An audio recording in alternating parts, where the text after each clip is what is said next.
ہم نے خود اپنی آنکھوں سے کرامتیں دیکھی ہیں. شہید کے خون کی خوشبو سونگھی ہے. کسی سائنسدان کو بتاؤ مانے گا؟ بھائی کسی سائنسدان کو بتاؤ, ڈاکٹر کو بتاؤ میڈیکل سائنس کے, کہ بھائی کئی بندے مفتی صاحب کہہ رہے ہیں میں نے دیکھے کہ شہید ہوئے اور ان کے خون سے کیا آ رہی تھی؟ خوشبو. تو ڈاکٹر مانے گا اس بات کو؟ کہے گا یہ ممکن نہیں ہے. اور اگر کوئی انجینئر جیسا یا کوئی پروفیسر جیسا آدمی فوراً کلپ بنا دے اور میڈیکل سائنس کی رپورٹیں پیش کرنا شروع کر دے کہ یہ تو ممکن ہی نہیں ہے, خون میں تو بدبو ہوتی ہے, اور قرآن میں تو خون کو ناپاک کہا ہے. قرآن میں خود آتا ہے کہ خون کیا ہے؟ ناپاک ہے. تو یہ سب چیزیں تو ناپاک ہیں. اور یہ جناب مفتی طارق مسعود صاحب دیکھو اپنے بزرگوں کی کرامتوں میں غلو سے کام لیتے ہیں اور کہتے ہیں ہم نے شہید کے خون کی خوشبو. اور بھائی وہ ایک اصول اور ضابطہ ہے کہ خون ناپاک ہوتا ہے, بدبو ہوتی ہے, لیکن جب اللہ چاہتا ہے اپنی قدرت سے اسی خون میں خوشبو پیدا کر سکتا ہے. تو آپ مفتی طارق مسعود کا انکار نہیں کر رہے, آپ خدا کی قدرت کا انکار کر رہے ہو. نہیں یاری بات. مفتی عتیق الرحمان شہید رحمۃ اللہ علیہ کا نام سنا ہے؟ نہیں سنا. ان کا بیٹا میرا شاگرد ہے, بہت کئی سال پڑھا ہے. جب وہ شہید ہوئے نا, گولیاں مار کے ادھر درس قرآن دیتے تھے بڑا زبردست. ان کے ہاں تو ملتے نہیں نا اس قسم کے شہید وحید اور خون و خوشبو کرامتیں ہوتی نہیں ہیں, اور بزرگ ہی نہیں ہے ان کے ہاں کوئی. جب بزرگ ہی مارکیٹ سے شارٹ ہو گئے ہیں تو پھر سب کا انکار کر دو. اور جن کے بزرگ ہوتے ہیں تو انہوں نے تو بزرگوں کو بچانا ہے اپنے. ہاں بزرگ کی غلط بات کو ہم صحیح کبھی ثابت نہیں کرتے, لیکن جو صحیح بات ہے اس کو تو کہیں گے نا, کیونکہ ہمارا تو ایک سلسلہ ہے بزرگوں کا بھائی. تو مفتی عتیق الرحمان شہید رحمۃ اللہ علیہ درس قرآن دیتے تھے, شہید ہو گئے جب کراچی میں فسادات ہو رہے تھے.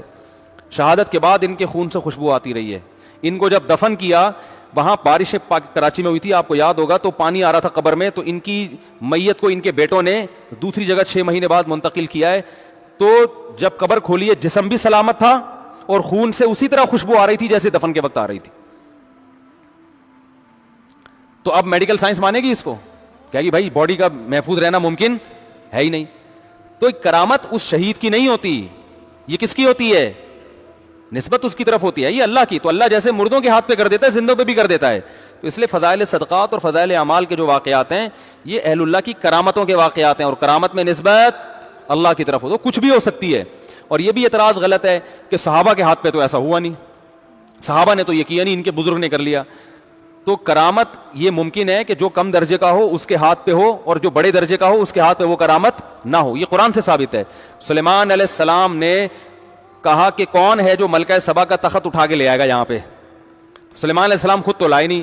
قرآن کہہ رہے ایک بزرگ بیٹھے ہوئے تھے جن کو پاس زبور کا علم تھا, انہوں نے کہا پلک جھپکنے سے پہلے لے آؤں گا. یہ کہا اور حاضر. اب کوئی کہوا پیغمبر تو لائے نہیں اور ان کے درباری جو ایک بیٹھے ہوئے تھے بزرگ تھے وہ لے آئے, تو یہ مجھ پہ اعتراض ہوگا, یہ قرآن پہ ہوگا. تو قرآن سے بھی پتہ چلتا ہے کہ ایک چیز پیغمبر کے ہاتھ پہ نہیں ہوتی, امتی کے ہاتھ پہ ہو جاتی ہے. یہ بھی پتہ چلتا ہے کہ کسی کم درجے کے ہاتھ پہ ہو سکتی ہے اور بڑے درجے والے کے ہاتھ پہ نہیں ہو. درجات کا مدار کرامتوں پہ نہیں ہے, درجات کا مدار اعمال پہ ہے.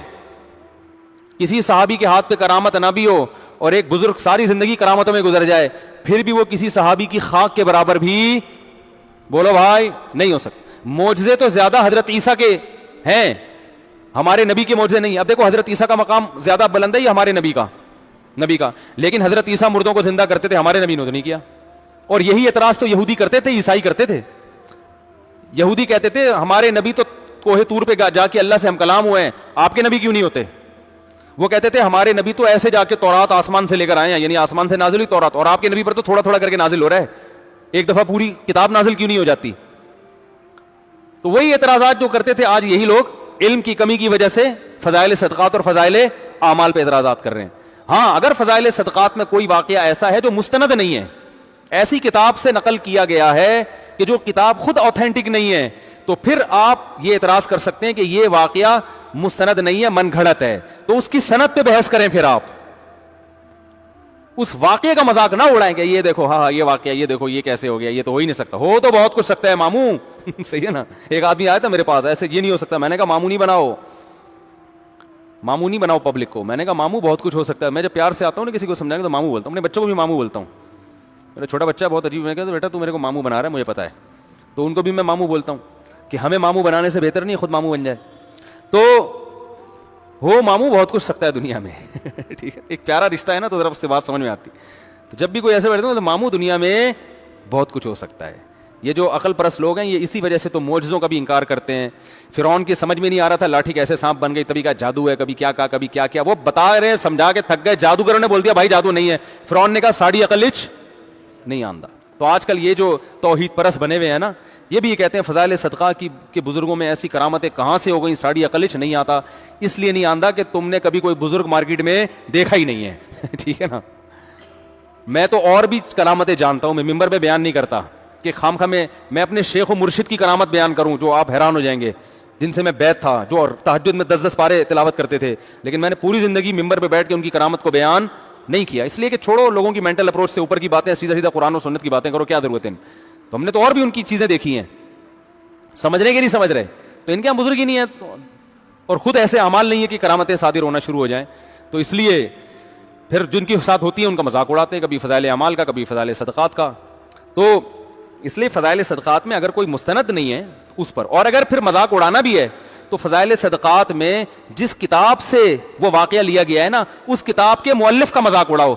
عموماً اس کتاب کے مؤلف کوئی بہت بڑے محدث ہوتے ہیں جن کا مذاق اڑانے کی کوئی جرت کر نہیں سکتا, تو لہذا ان کا نہیں اڑائیں گے, اڑائیں گے کس کا؟